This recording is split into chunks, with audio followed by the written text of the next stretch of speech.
তো জান, তুমি আজকে কি কাপড় পরছো? ফটো মাইরা পাঠাও দেখি একটু। আমি জান না, আমি জানের মাই কইতাছি। হাই হাই শেষ করে আলছে আম্মা যে ফোন রিসিভ করছে রাবগুলো কইতে না খাইছে আজকে আবি যে নাম্বারে কল করেছো তা এই নাম্বার আবি ব্যস্ত হে।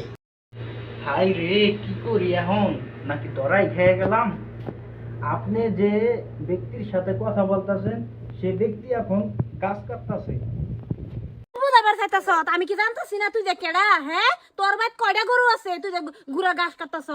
এই এই ফাড়ার বাচ্চা ফাড়া, তুই কেরতাছ এটা? হ্যাঁ, এই রাব্বুলের বাইত লই যা, আমার রাব্বুলের বাড়িত লই যা, রাব্বুলের বগলে লই যা, রাব্বুলে খাল বাবা আমি কাঁচা সবাই খাইলাম। বাদ দেও না এত করতেছো কিয়া ভাব দাও না, তোর 100 দিন না হরছি, এই রাব্বুলের লগে কোনো রিলেশন নাই তোর, তুই কেলিকা রাব্বুলের লগে ফোন করস? আর ফোন করতাম না আম্মা, তুমি যাও না যে না তো তোমার রেখে দিব আমার থইয়া। আমারে কোন বেড়া সবাই শেষে রাখা দিবার আর তুই আমার লগে? তোমার যে তুমি তো করতে যাবে।